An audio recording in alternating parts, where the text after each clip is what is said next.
Hey everybody, it's Adam, live and in person for you. Hey everybody, it's Adam, wonder who he'll interview. Call me Adam.com. Hey everyone, it's Adam, and today I am so excited to be chatting with one of my entertainment idols, actress, voiceover artist, and author Kathy Garver, who is well known for playing Sissy on the 1960s hit TV show Family Affair. But I came to know Kathy growing up in the 1980s as the voice of Firestar on Spider-Man and His Amazing Friends. With several books already in her repertoire, Kathy has just published her latest book, Romancing with the Stars, where Kathy takes readers inside real Hollywood love stories. And for those of you who don't know me, my name is Adam Rothenberg, and for the past 17 years, I have been going behind the scenes with celebrities from the world of film, television, theater, and music. With over 2,300 interviews under my belt, I make my guests feel comfortable and at ease, allowing us to talk about life behind the curtain. So without further ado, please welcome the one, the only, Kathy Garver.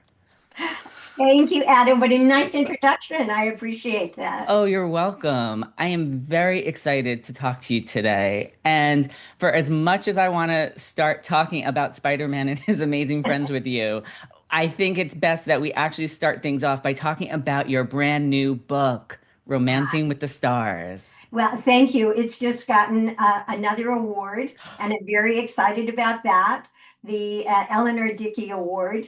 And the book started out, I had a friend who retired as a professor, but he loved classic television. He loved celebrities, and he wanted to write a book, and he is a romantic. He's been married like for about 44 years, and he had this great idea to write a book about celebrities' long relationships and what made them work. Now, Adam, I thought this was going to be a very short book. As we know, sometimes in Hollywood, relationships are not very long. We have 27 chapters of different couples, and we give their different bios and where they met, their most romantic moments, and what makes this, I think, book and tome different than a lot of books is because after we have explained and the reader has read all about their romantic moments and places, we give a whole travel guide as how the readers can duplicate these fabulous destinations. And like, for instance, Morgan Brittany and Jack Gill, their most romantic place was in Africa. And being under a tent and looking out and seeing all the beautiful stars, they were on a safari. So then you go to our travel guide, and it gives different kinds of safaris in different places, like in Africa. And if that's a little bit too expensive for the budget, then we say, well, you can go to the zoo, and then we show different beautiful zoos around. Like I'm in LA, and our San Diego Zoo and Griffith Park Zoo, and take a nice luncheon, a little wine, maybe have a romantic lunch. And if that's too expensive, you can just cuddle up on the couch and watch African Queen with Katharine Hepburn and Humphrey Bogart. So that's the book. And it's really fascinating. And everyone has such a different story. There are kinds of themes that are consistent, but they're all different, all interesting. Yes, one of my favorite tips that you talk about in the book is a great way to preserve memories by making a photo album of things you did as a couple, or maybe upload pictures to say in this digital age, you upload it to a digital photo album of places you've been with your partner. Like my boyfriend and I love uploading our photos to our digital photo album, and we have it right by the TV. So as we're watching TV, we can also reminisce about all the things we've done together so far.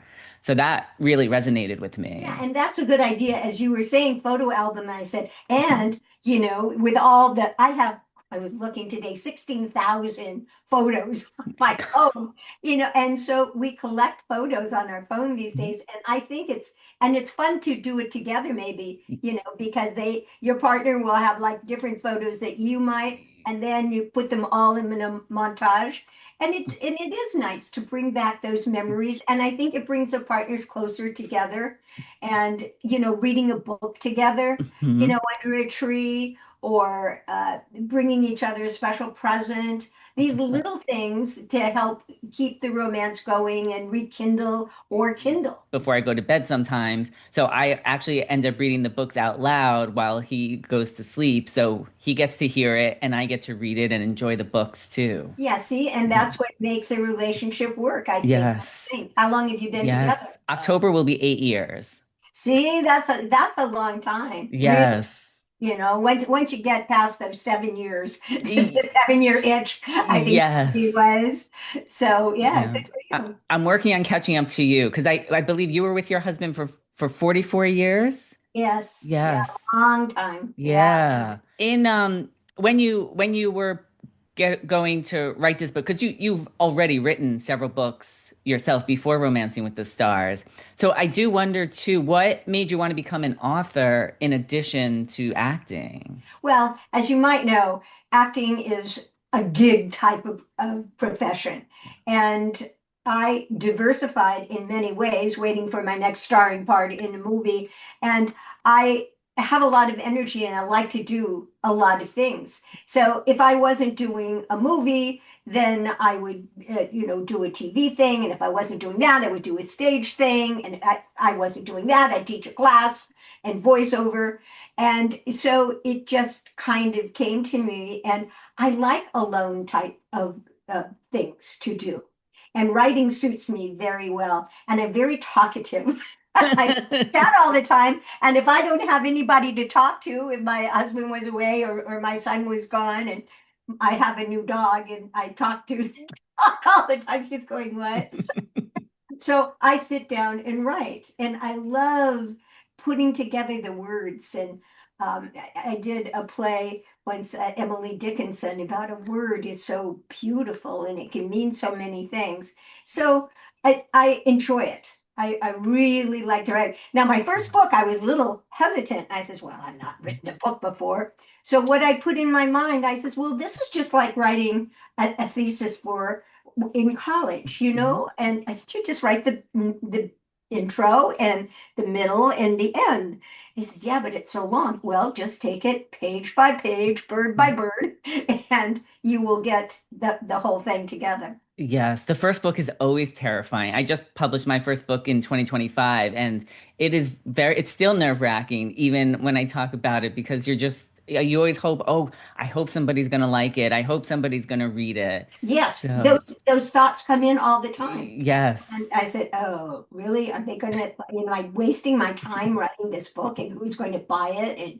And you have all those thoughts. It's just like you have to stick to it and never give up, as Winston Churchill would say. Yes, definitely. And in writing Romancing with the Stars, did you learn anything about your own love story that from the conversations you had with all of the celebrity couples? Yes, I noticed how different my my introduction to my husband is. They seem to just meet by what's that? There's this wonderful word. I forget what it is now. By Just chance? yes, and there's a long word that means by chance, but serendipitously, or it's Hmm. a word. I'll awaken at 3 a.m. and remember it. I'll call you back on that. Okay. You remember that word? But I was getting up there in age and I had not met anyone. I had dated and this was fun and that wasn't right. And I said, all my friends are married. They have a nice relationships. I said, okay, the next person I meet, I'm going to marry. So just happened on a tennis court and my friend wanted me to be a fourth. And I said, okay, the next person I meet, I'm going to marry. So I go into the tennis court and here's this, we're waiting for the fourth, who is going to be my husband, Isa. And so this 6'3" guy comes glumping on, and we start playing tennis. Now he said the fateful words, finally a woman that plays tennis, I'm going to get married. And I'm going, tee yes, you are. So 3 years later, we got married and we're married for 44 years.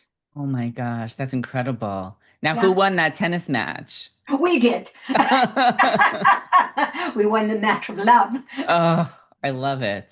I love it. And did you Yeah. continue to play tennis together throughout your marriage? We did. And that's the time where they were having a lot of celebrity tennis tournaments, and Yes. he would come. And all the guy celebrities were not happy that my husband, who was not in the business, was playing and winning because he had this unbelievable serve. He was very strong and he would just ace these things. And here I am like 5'1", but I scurry around a lot and I could get to all the balls. So it Oh was my. it was a nice team. Oh, that's wonderful. I would love to move now into what I came to know you for of playing Firestar on Spider-Man and His Amazing Friends. And I have to show you something that you signed for me. So I'm gonna grab it off my wall. It's amazing that this is such a celebratory year. This is the 45th, if you can believe it, anniversary of Spider-Man and His Amazing Friends. Oh my gosh. Yes. Well, I have Oh, my signed Firestar that stays on my wall behind my computer here so I can look at it every single day. oh, I love it. That's so nice. It Yeah. was so wonderful. We met at the Big Apple Con convention. It was such an honor to meet you then, and now to get to talk to you is even more of an honor. Well, thank you. We should You're have done it welcome. I before this, know. but I'm I glad we're doing it now. Yes, me too. So I do want to know because in Spider-Man and His Amazing Friends, you were a voiceover artist because it was a cartoon. So how did you first get into voiceover work from being an actress in front of the camera? I had an agent who was my commercial agent, and he called me one day and he says, "I have a voiceover interview for you." And I says, "Well, what's that? What does that mean, voiceover?" He says, "Oh, you'll find out when you go on the interview. It's for Star Kids Tuna. Just go on the interview." And I said, "Okay, all right, done." So I went on this interview, big place in Century City. And so the script was, he said, "Now we want you to say, 'I like star-kissed tuna.'" And I said, "Okay, I like star-kissed tuna." He says, "Okay, now say it in a different way." A different way. Okay, all right. "I like star-kissed tuna." He says, "Okay, now say it in a different voice." "What do you mean a different voice? This is my voice." He said, "No, say it in a different voice." I said, "Oh, I like star-kissed tuna." "Okay, thank you very much. They'll call us. We'll call you." So that was my entree into the voiceover. So I immediately signed up to Mel Wells' uh, studio and said, "Teach me how to do voiceover." And that was my first step. And now, as you may know, I just won a Grammy nomination for Best Audiobook Storytelling Narration Yes. recording. So for 2026. So I've come a long way, baby. Yes, you I have. like to do that. And what do you like about voiceover work as compared to on-screen acting? I usually don't have to get dressed up. That's why I like to do audio podcasts now. And I always say, is it audio or video? Because if it's audio, I don't have to put my makeup on and I can have my sweats on. But if it's video, I says, well, I do Yeah. have a duty to maintain some kind of semblance of. And how do you prepare for a voiceover role as compared to an on-screen role? Do you prepare the same way with your lines and memorizing them? Pretty much, except for I try out different voices when I'm doing the voiceover, especially for an audiobook, because I may have to do like 30 different voices, and each one of them has to sound real and right. So that's the extra component. But they originally are like the same thing. I taught voiceover for a while in audiobook and commercials, etc. But the first thing is to read it, to know what you're doing, and just to get that full sense of it. And then it's like a who, what, where, when, why thing that's used in journalism and used in on screen and used for voiceover. You got to set that. And then your attitude and a couple other things like that. So it's basically because what we are voice actors. There is a difference between being a voice actor and being an impersonator. Now, Rich Little is an impersonator. Okay, but a voice actor, can be like Robin Williams. So that's a big basic difference between them. You mentioned just before that one of your first auditions was for the Star Kiss Tuna as your voiceover. So then how did the audition for Spider-Man and His Amazing Friends come your way? Well, then I was married at the time, and I was up in San Francisco because that's where my husband was from. But I flew down to LA and just did the regular the regular interview for a voiceover. And at Wally Burr Studios, I had worked with Wally Burr before, and I had done like a lot of various voiceovers then. By that time, and that was like in 1981, I think. And so I had done two or three different series and anime and all of that. So I was pretty well established as a voiceover actor. So I came down and they really liked me. So then poor Dan Gilvezan, who's Spider-Man, and he came in on the audition, and then Frank Welker, who is the most prolific voiceover person, since Mel Blanc, and has done every single dog, certainly, and that has ever been on a cartoon or a movie. So Frank was pretty well established. So it was Frank and me, but they were still looking for Spider-Man. So we read with Dan, and then they wanted somebody else. Then they brought Dan back. Then they took him out. Then they put him back. So finally, we had the trio and the wonderful triumphant, and we worked great together. All of us, Frank and Dan and I. We Oh, really had a nice rapport, and they're still very good friends of mine. oh, that's wonderful. So what did you relate to most about Firestar? That I was a star. um, I think maybe it's because she has a dual personality. So she's Angelica Jones Yes. and she's Firestar. So that's quite like me. I'm very nice, but if I need to get something done, I get it done. And I do sometimes have to, it's not fight my way, but it's like her to use whatever powers. And I says, well, I'm going to have to call on my inner powers. I thank you, God, because I'm smart. And I don't like to say, oh, yes, because I'm so smart. I use my superpower of intelligence. But I do have a master's degree, and that has gotten me through a lot of stuff. But if you're going to communicate to people, you're not going to use a lot of big words. Some now that I'm getting older, I forget, but I know it's there someplace.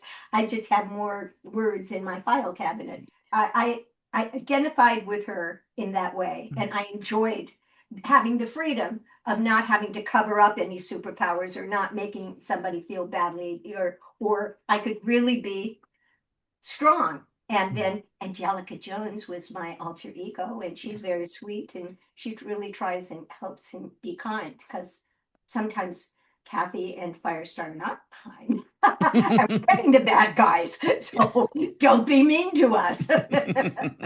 What do you miss most about playing Firestar? Then I'm not doing it again. I mean, I love to do it. And as you know, I go to Comic Cons like the Big Apple in New York Yes. and different ones. I have her costume, but I really don't wear it. But what I used to do, I stuffed it, so it was so weird because I wanted to get a blow up doll. Now, trying to find a blow up doll on the internet was an interesting experience, Yeah. but I got one, and so she fit exactly into my costume, and I would take her to different places and different Comic Cons. I said, "Oh, look," type of thing. Oh my God, that is amazing. Do you remember having a favorite episode or storyline on the show? Of course, it was when Firestar is born. All about Firestar. For Family Affair, it's the I hate to say 60th anniversary of Family Affair. Odd, Adam, since I am 50.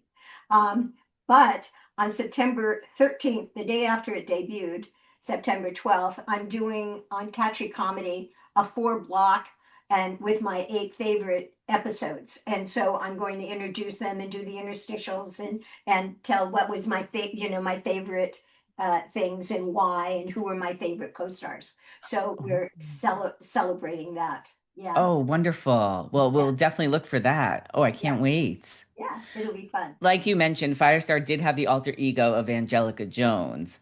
So, of all the characters you have played throughout your career, who would you say would be your alter ego if you could become any of them? Storm. Ooh. I liked Storm. I played her one time, and I see now that she's in X-Men 27.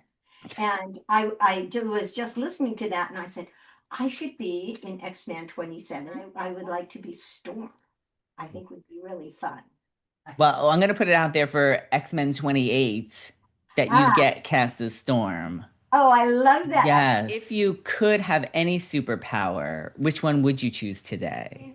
I like the Iceman because I really like water, but Iceman, I don't want to be frozen. Yeah, just maybe being able to turn into water, but not ice, not frozen, but Yeah. then to just, be water and come up and maybe give, a drink or just inundate a person and cause rain. Ooh, I Oh, I'd love like to that. cause rain. Yes, I would like that. I like that. Yeah. We'll write a new script. Yes. Like Water Woman or something Water like Woman. that. Oh, yes, I Yes. like her. Well, I know we have to start wrapping things up. So I do just want to touch on Family Affair real quickly. So I did find it interesting that when you got cast in Family Affair, you were in college at the time, majoring in speech. So did you leave school to be on Family Affair, or did you do Family Affair and go to college at the same time? Yes, the latter. And I was already a junior. I had already been going there for 3 years. So I only had 1 year to finish. And just at that time, they were starting the semesters, we're going into just quarters.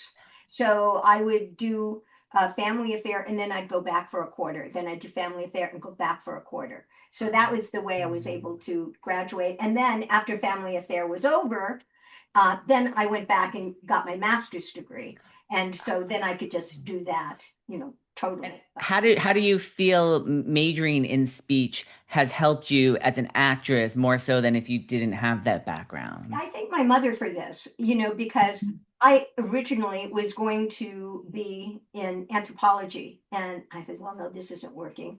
And she says, I could have, just done theater arts, but I'd been doing that since I was a child. So I said, well, I'll just do liberal arts and instead of the regular thing. And so that's why I went to speech, and I love to debate, and I had won some contests and that.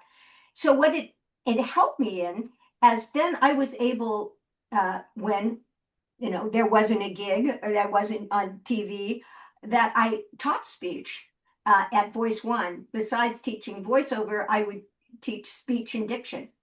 And especially, and then when I started doing audiobooks, and I've done like 70 or 80, and I was just reading this article yesterday about how there's just exploding even more. And it's like $1 billion business. And so many people, they're doing some tour and they're listening to their audiobooks. And you really do need to have good speech because people can't understand when you're talking like this. What did they say? You know, they like to hear it and they like the preciseness of it. So that has helped me in different ways that I had not anticipated. I just primarily through my mother, have something to fall back on. What do you mean? Why am I going to fall back, Mom? Am I not going to be a success as an actress? But that's why I love my mom so much. And what have you learned from as teaching voice and diction? What have you learned from your students that maybe you didn't realize or you didn't know yourself when as studying it? That a lot of people just want to better themselves and they have an impetus and they really an energy and they want to learn. They wanted to know about voiceover and they were so attentive. So I thought, okay, people want to learn, people want to better themselves, and they also know the value of speaking well. I did My Fair Lady, one of the stage musicals that I did. And of course, she says, Liza Doolittle, all I want is a room somewhere. And she had this horrible accent. And so here comes Professor Higgins, who had very precise English and taught her because people were judging, especially at that time, in the way that you speak. But I learned from my students something can be very important to them and how it changes them, and it can change their life, literally. I do know we do have to start wrapping up because I know you do have to get going. So I just want to thank you so much for your time today. And everybody listening and watching, make sure you get Kathy's new book, Romancing with the Stars. And as you mentioned, September 12th on, you have to say the name of the network again. Yes, on Catchy Comedy, and I have a newsletter, so they can subscribe to that, and they can know where things are, like Catchy Comedy, and also on my Facebook. I post on my Facebook all the time. So Kathy Garver for on my Facebook, and of course kathygarver.com. People can get their books there too. On Amazon, I have all six of my books are on Amazon, and they're also on my website, which is kathygarver.com. But Romancing with the Stars is my newest one, my new baby. Which everybody listening and watching, you should definitely pick up your copy. Not only will you learn about these amazing celebrities, but you'll also get tips on how you can help enhance your relationship with your partner. So, Kathy, thank you so much for joining me today and for just making a dream of mine come true. Oh, well, happy to do so. And thank you very much. I'm very humbled and flattered. Thank you. Oh, you're very welcome. And we'll see everybody soon. He'll get the dirt and the scoop and the story, for he happens to be in the know. Just ask anybody who's had Adam lives for the business of show. Call me Adam.com.